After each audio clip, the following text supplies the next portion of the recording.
Hello friends, कैसे हैं आप सभी लोग। मेरा नाम है आशीष जोशी और दोस्तों आज की वीडियो में हम बात करेंगे बीटा लैक्टम एंटीबायोटिक में पेनिसिलिन के बारे में।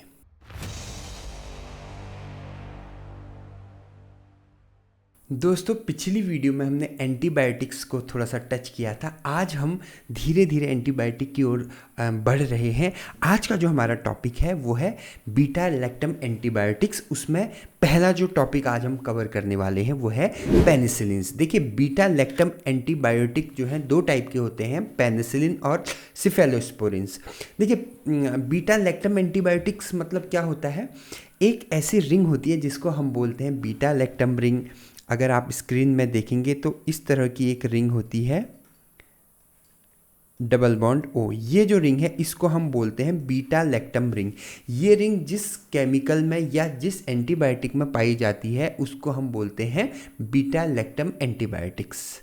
क्या ये बात क्लियर है सभी को? आगे बढ़ते हैं। आज हम पढ़ने वाले हैं पेनिसिलिन के बारे में। ठीक है, अब पेनिसिलिन क्या होती है? देखिए पेनिसिलिन का ये स्ट्रक्चर है, आप सामने देख सकते हैं। पेनिसिलिन का बहुत ही खूबसूरत सा स्ट्रक्चर आपको दिख रहा है। पहले तो मैं इसका बेसिक स्ट्रक्चर बता देता हूँ। इसमें ये जो है ये इसकी साइड चेन है, ठीक है। और ये जो आपकी रिंग है ये वाली, इसको हम बोलते हैं बीटा लैक्टम रिंग। और ये जो है कंपाउंड, इसको हम बोलते हैं थायाजोलिडीन ग्रुप। तो अभी हम आगे पढ़ेंगे। इसमें एक कार्बोक्सिलिक एसिड भी होता है, दो मिथाइल ग्रुप लगे हैं यहाँ पर, और ये एक एसाइल ग्रुप लगा हुआ है। एसाइल ग्रुप क्या होता है? RC डबल बॉन्ड O के साथ जो ग्रुप होता है इसको बॉन्ड को कहते हैं हम एसाइल बॉन्ड या एसाइल ग्रुप। क्लियर है इतना? आगे बढ़ते हैं।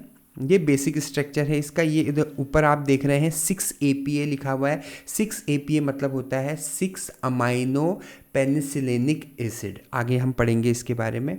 नेक्स्ट है एक क्विक क्लासिफिकेशन है ये किसका? आपका पेनिसिलिन का। अब देखिए इसमें एक चीज़ है, ये जो R यहाँ पर आपको दिख रहा है, ये R, ये वाला R ग्रुप, पेनिसिलिन का जो भी क्लासिफिकेशन होगा उसमें सब कुछ एक जैसा होगा सिवाय इस R के, क्योंकि वो पेनिसिलिन का है।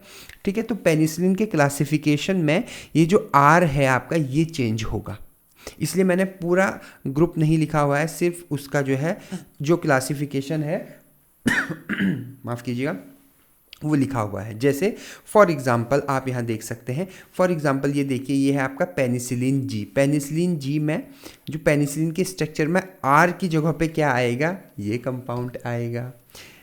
पेनिसिलिन V में क्या आएगा? ये कंपाउंड आएगा। इस तरह से जो है ये आपका क्या है, इसका क्लासिफिकेशन है। तो पहली जो क्लास है उसका नाम है पेनिसिलिनेज ससेप्टिबल पेनिसिलिन।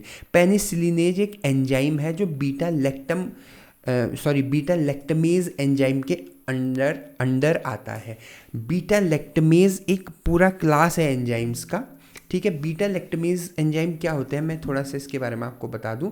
देखिए बीटा लैक्टमेज एंजाइम जो होते हैं आपके, वो बैक्टीरिया प्रोड्यूस करता है, बैक्टीरिया ही बनाता है बीटा लैक्टम एंटीबायोटिक के विरुद्ध। अब देखिए मैंने क्या बोल दिया।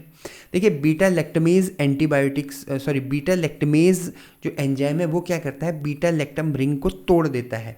ठीक है, उसका क्या करता है? डिग्रेडेशन करता है। आगे हम डिग्रेडेशन में भी ये चीज़ पढ़ेंगे। क्यों करता है ऐसा? क्योंकि भाई हम बार बार एंटीबायोटिक से उस पर्टिकुलर बैक्टीरिया को किल कर रहे हैं, तो बैक्टीरिया अपने बचाव में, ठीक है, एज अ प्रोटेक्टिव बिहेवियर वो जो है बीटा लैक्टमेज एंजाइम को सिंथेसाइज करता है। और वो जो बीटा लैक्टमेज एंजाइम है वो पेनिसिलिन या सिफेलोस्पोरिन को ख़त्म करता है। अब बीटा लैक्टमेज में भी एक दूसरा एंजाइम है, उसी का मतलब एंजाइम है, ठीक है, उसी की क्लास है, उसका नाम है पेनिसिलिनेज। ठीक है, तो पेनिसिलिनेज जो एंजाइम होता है वो पेनिसिलिन को डिग्रेड करता है। फिर सिफेरोस्पोरिनेज करके एक एंजाइम है, सिफेलोस्पोरिनेज एंजाइम, वो सिफेलोस्पोरिन को जो है उसको डिग्रेड करता है। क्या ये बात सबको क्लियर है? आगे हम बढ़ते हैं। ये तो पहली क्लास है आपकी पेनिसिलिनेज ससेप्टिबल। नेक्स्ट है आपका पेनिसिलिनेज रेसिस्टेंट पेनिसिलिन्स। ठीक है, इसमें दो ये क्लास है। ये आप स्ट्रक्चर को देखते रहिए। फ्री ऑफ कॉस्ट मैंने नोट्स नीचे दे रखे हैं डिस्क्रिप्शन बॉक्स में, आप वहाँ क्लिक करके डाउनलोड कर सकते हैं, गूगल लिंक आपको वहाँ मिल जाएगा। ठीक है, अमाइनो पेनिसिलिन्स ये एम्फिसिलिन और एमोक्सिसिलिन आपने नाम तो सुना ही होगा इनका, ठीक है। एंटी स्यूडोमोनाल पेनिसिलिन्स हैं। उसके बाद है, सामने दिख रहा है आपको, ठीक है, ये गलती से एजिलोसिलिन लिखा है, ये एजिलोसिलिन नहीं है, एजलोसिलिन है, यहाँ पर एल है, आई नहीं है। आगे बढ़ रहे हैं, मिसलेनियस पेनिसिलिन, लास्ट जो है आपका मिसलेनियस पेनिसिलिन है। तो इसका क्लासिफिकेशन एग्जाम में आता है, तो आपको अगर सब कुछ याद नहीं हो रहा है तो आप एक एक हर क्लास का नाम याद कर लीजिए और उसमें एक एक ड्रग का स्ट्रक्चर और नाम याद कर लीजिए, बहुत है, ठीक है। अब हम बात करते हैं डिग्रेडेशन ऑफ पेनिसिलिन की। काफ़ी इंपॉर्टेंट टॉपिक है डिग्रेडेशन ऑफ पेनिसिलिन। पेनिसिलिन कैसे डिग्रेड होता है, ठीक है। देखिए, जो पेनिसिलिन है वो 3 तरह से डिग्रेड हो सकता है। डिग्रेड मतलब ख़राब होना। कहाँ पे ख़राब होगा? बैक्टीरियल सेल के अंदर। मतलब ये आपका पेनिसिलिन है, ये पेनिसिलिन जो है बैक्टीरिया को किल कर रहा है, बैक्टीरिया इसके अगेंस्ट जो है आपका क्या कर रहा है, एंजाइम बना रहा है, ठीक है। अब ये बैक्टीरिया के अंदर पेनिसिलिन गया तो कैसे कैसे ये डिग्रेड हो सकता है, ऐसी 3 रिएक्शन है। सबसे पहला जो आपका एंजाइम है वो है आपका एमाइडेज एंजाइम, दूसरा है बीटा लैक्टमेज एंजाइम और तीसरा है आपका HgCl2 या फिर प्रोटॉन की प्रेजेंस में। सबसे पहले हम इसकी बात कर रहे हैं, इसके बेस पे कैसे ये डिग्रेड हो जाता है। एमाइडेज एंजाइम क्या करता है आपका, जैसे ही एमाइडेज एंजाइम की प्रेजेंस में जो है पेनिसिलिन की रिएक्शन होती है तो वो इसे यहाँ से ब्रेक कर देता है। कैसे ब्रेक कर देता है? HOH की प्रेजेंस में HOH को ब्रेक करता है और वो क्या करता है, H जो कंपाउंड है आपका उसको जो है यहाँ पर अटैच कर देता है इस H पे, और जो OH एंजाइम है वो जाके यहाँ अटैच हो जाता है, तो ये बन जाता है RCOOH। तो -RCOOH लिखा हुआ है, यहाँ पर आप प्लस RCOH भी लिख सकते हैं, एक ही बात है।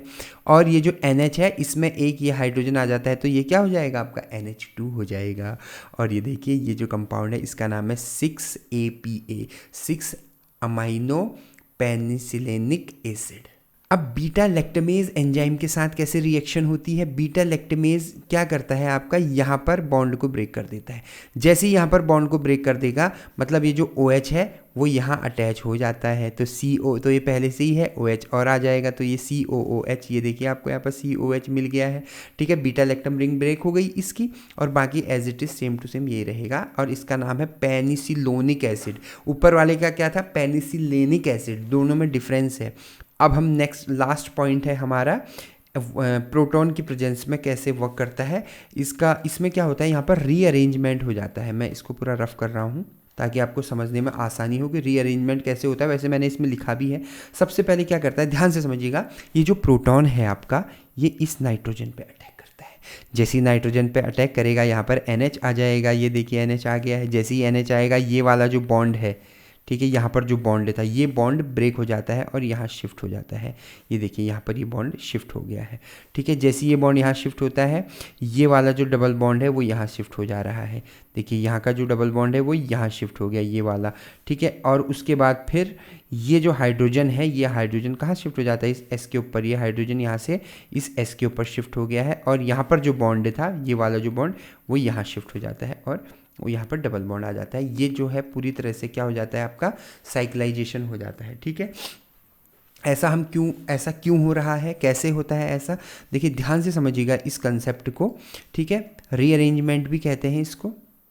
इसमें क्या हो रहा है, जैसे ही आपका हाइड्रोजन का यहाँ पर अटैक हो रहा है तो नाइट्रोजन की वैलेंसी कितनी होती है, 3 होती है। नाइट्रोजन पे 3 कंपाउंड एक साथ अटैच हो सकते हैं, लेकिन जैसे ही यहाँ पर हाइड्रोजन आ जाएगा तो कितना हो जाएगा, 4 हो जाएगा। 1 2 3 4, तो 4 तो रह नहीं सकते। तो जैसे ही ये वाला बॉन्ड यहाँ शिफ्ट कर जाता है। अब वैसे ही ऑक्सीजन की कितनी होती है, 2 होती है, लेकिन यहाँ आप काउंट करोगे तो 1 2 3 हो जाएगा, तो इसलिए एक यहाँ चला जाएगा।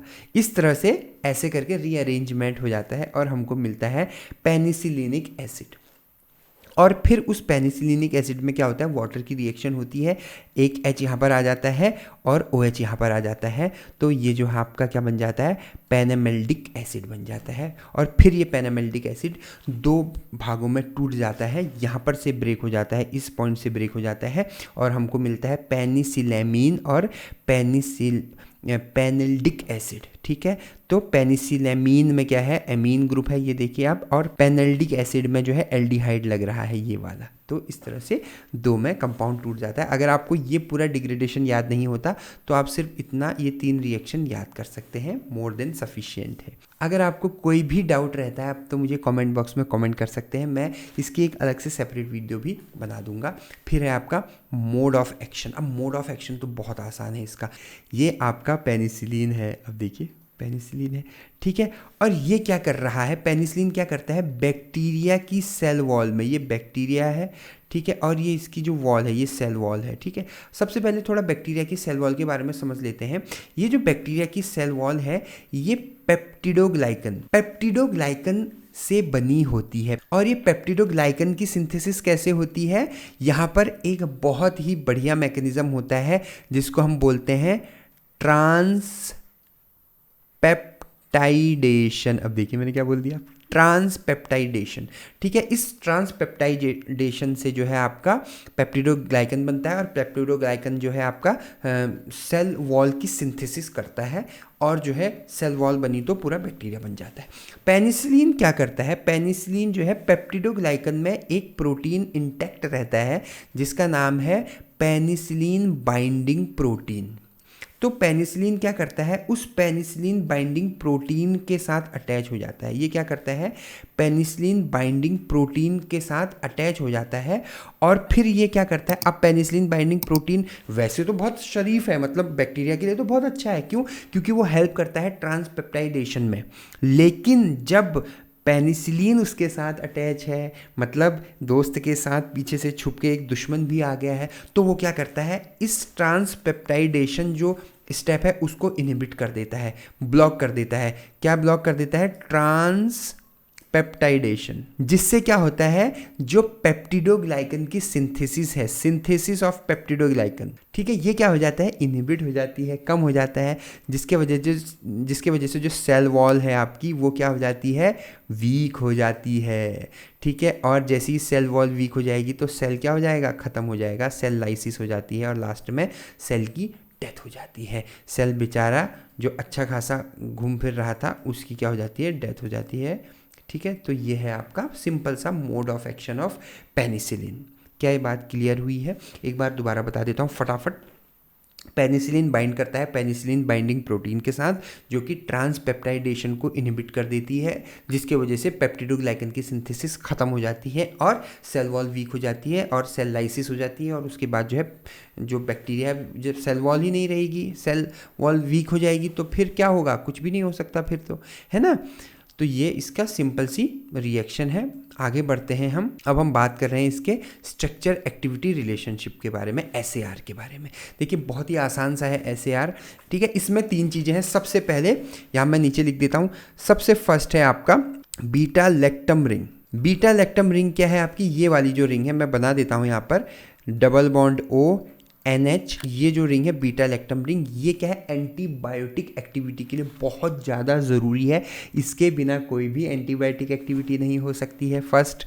सेकेंड है आपका थायाजोलिडीन ग्रुप। अब देखिए मैंने क्या बोल दिया, थायाजोलिडीन रिंग।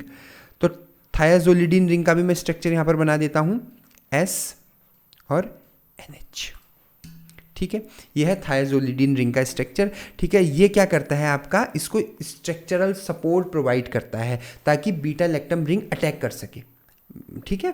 बीटा लैक्टम रिंग जो है क्या कर सके, अटैक कर सके, एंटीबैक्टीरियल एक्टिविटी दे सके, ठीक है। ये दूसरा हो गया। थर्ड है आपका COOH group, carboxylic acid group, ये वाला जो ग्रुप है, पहले हमने ये ग्रुप पढ़ा, फिर ये ग्रुप पढ़ा, फिर ये हमने COOH ग्रुप जो है वो पढ़ा। COOH ग्रुप क्या करता है, बाइंडिंग को बढ़ाता है, बाइंडिंग को इंक्रीज करता है, ठीक है। और लास्ट वाला ग्रुप है ये वाला 6 एसाइल ग्रुप कहते हैं इसको। इसकी अगर आप नंबरिंग करेंगे, ठीक है, तो 1 2 3 4 5 6, तो ये 6 पे जो है एसाइल ग्रुप है। एसाइल ग्रुप क्या होता है, मैंने पहले बताया था, RCO के ऊपर जो भी ग्रुप लगा होता है, मतलब जो भी ये रहता है, ये जो है आपका एसाइल ग्रुप है।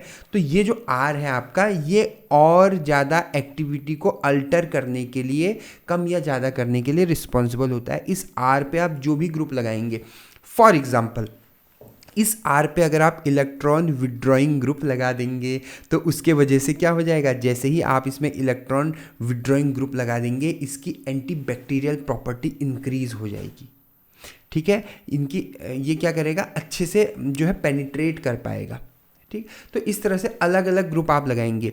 जैसे फॉर एग्जांपल अगर मैं बोलूँ एमॉक्सिसिलिन का स्ट्रक्चर बनाओ, तो इस R पे जो है एमॉक्सिसिलिन में जो स्ट्रक्चर था जो मैंने अभी बताया था वो अटैच हो जाएगा, सिंपल। अगर मैं बोल दूँ टिकारसिलिन का स्ट्रक्चर बनाओ, तो इसमें R के बदले जो टिकारसिलिन का स्ट्रक्चर है वो आ जाएगा यहाँ पे।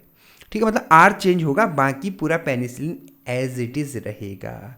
तो ये थी पेनिसिलिन की छोटी सी वीडियो। आज हमने पढ़ा पेनिसिलिन क्या होता है, उसका थोड़ा सा इंट्रोडक्शन हमने पढ़ा, उसका क्लासिफिकेशन हमने पढ़ा है, और उसके बाद हमने इसका मोड ऑफ एक्शन पढ़ा है, SAR पढ़ा है। ठीक है, आई होप आपको आज का लेक्चर क्लियर हुआ होगा। अगर आपको मेरी ये वीडियो पसंद आई तो मेरे चैनल को सब्सक्राइब कीजिएगा, बेल आइकन पर क्लिक कीजिएगा। आपने मुझे इतना वक्त दिया उसके लिए बहुत बहुत धन्यवाद। Thank you so much.